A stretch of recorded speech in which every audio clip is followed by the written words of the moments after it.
Greg McElroy challenges Kayvon Thibodeaux to Wonderic IQ test. Greg McElroy is more than willing to show Oregon's Kayvon Thibodeaux the results of an Alabama education. In what has become a week-long story, Thibodeaux, a potential #1 overall pick in the upcoming NFL quarterback, grabbed headlines for questioning the validity of an Alabama education. McElroy, an ESPN analyst and former Alabama quarterback, clapped back at Thibodeaux's comments about the stigmatism of Alabama education. Related, Paul Feinbaum responds to comments about Alabama. "I just take real personal offense, man," McElroy said on Thursday during McElroy and Wonderlic in the morning on WJOX in Birmingham. "I genuinely do. I don't care. Don't come. If you think so little of us, don't come. Fine by me, because I know the people that live in this state. I chose Alabama because I love Alabama." He wasn't done. "What I don't understand is why he felt the need to cut down Alabama," McElroy said on his radio show McElroy and Wonderlic in the morning.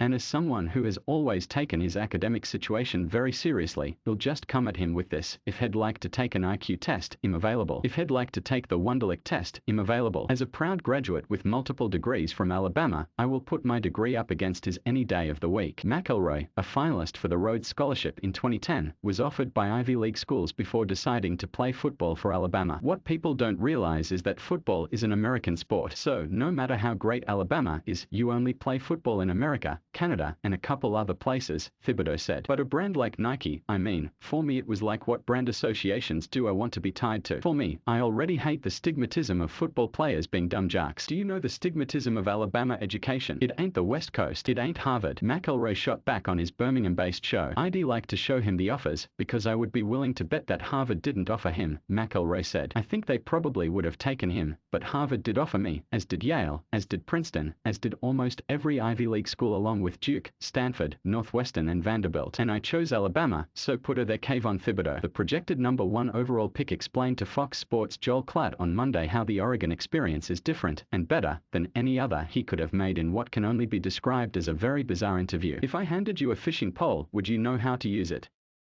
He asked, "If I've never learned, or if school has never been important to me, or a job or a career has never been important until I was done playing football, how would I ever know how to get a career or a job? I won't." "You know what I sat back and thought about? I sat back and said, what world do I want to be a part of? I said, if I go to Alabama, I'm going to win national championships, literally. But do I want to be a guy who's known as a national championship winner, or do I want to be a guy who's known for being a part of the greatest organization in the world?" In 3 years at Oregon, he compiled 126 tackles and 19 sacks. "Meet me at the Wonderlic," McElroy said. "Meet me there, Kayvon. Come get some. Match my 48, or 43, whichever one it was." Mark Heim is a sports reporter for the Alabama Media Group. Follow him on Twitter at Mark_Heim.